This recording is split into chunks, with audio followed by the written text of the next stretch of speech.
Békésen ülsz a nyaralójáraton, amely Denverből Honoluluba megy. Pár perce kezdődött a repülés, már a levegőben van a repülőgép.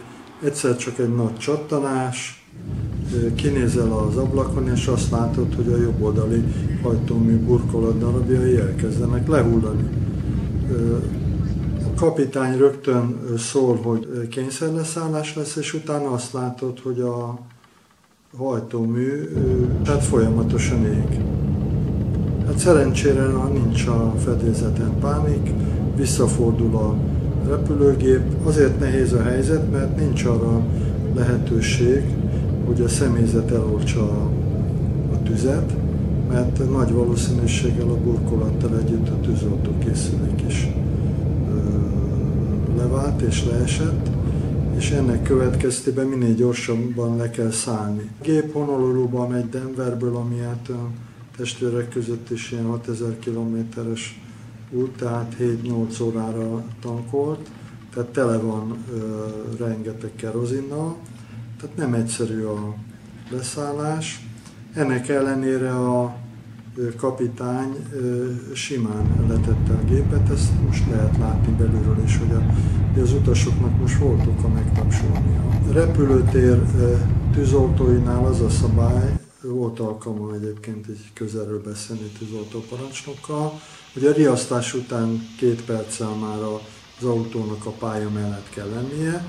Hát itt az történhetett, hogy amikor a repülőgép leszállt, akkor mögötte ezek a nagy teljesítményű tűzoltó autók, amelyek hab csővel tudnak tüzet oltani, már követték a repülőgépet, és ahogy a repülőgép megállt és lekapcsolták a másik hajtóművet, szerintem akkor azonnal elkezdték a habbal a tűznek az oltását, pillanatok alatt eloltották a tüzet, és ezért nagyon helyesen a kapitány úgy döntött, hogy nem kell vészkiürítés, hanem bevontatták a repülőgépet a beállóhelyre, és hát ott az utasok kiszálltak.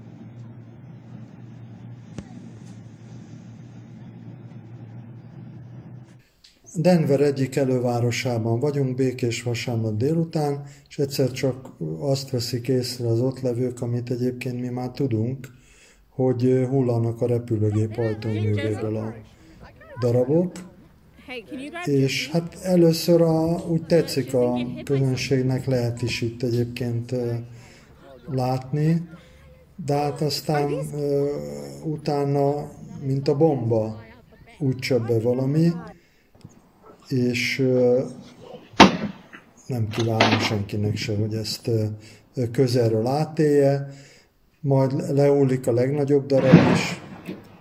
Hát nem tudom ezeket igazából követni képpel, amit most mesélek, de hát nagyon veszélyes a helyzet. Ugyanakkor nagyon nagy szerencse is egyébként, hogy nem sérülnek meg emberek. Elindult a vizsgálat természetesen, de hát a légikatasztrófa könyvünkből is lehet tudni, hogy a vizsgálat az nagyon sok ideig tart. Viszont van egy nagyon fontos eleme, miszerint azokat a repülőgépeket, amelyek veszélyeztetettek, hát azokat időlegesen letiltják. Itt egy 26 éves repülőgépről van szó, ami egy korábbi hajtóművel lett szerelve, ebből 26 darab van egyébként a United Airlines-nak. Most az NTSB, az amerikai repülésbiztonsági ügynökség, az rögtön úgy döntött, hogy akkor ezek a típusú Boeing 777-200-as repülőgépek, ezek maradjanak földön, ehhez csatlakoztak egyébként a világban mások, és a nagyságrendileg ilyen 100-150 darab van egyébként ezzel a hajtóművel. A United Airlines 328-as járatának vészhelyzete szerencsésen megoldódott, amiben nagyon jelentős szerepet játszott mind a repülőgépgyártó, a Boeing, mind a kiképzett személyzet. A repülőgép gyártónak olyan repülőgépeket kell gyártani, amikor a két hajtóműves gépek esetén egy hajtóművel is tartósan a levegőbe tud maradni. Itt ez történt. Azért kellett gyorsan leszállni, mert általában egy hajtómű megsérül, akkor azt leszokták kapcsolni. Ha a hajtóműbe tűz üt ki, akkor van automata tűzoltó rendszer, ami ha ugye megvan a megfelelő burkolat rajta, meg megvan a megfelelő tűzoltó rendszer, esetleg nem esik le, akkor ez ezt el tudja oltani.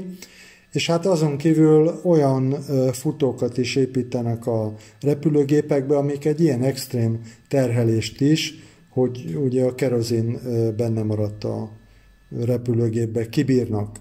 26 perces volt a repülés egyébként, és a 4. percben történt a vészhelyzet. A másik az, hogy a pilóták kitűnően ki vannak képezve ilyen vészhelyzeti esetekre szimulátorba.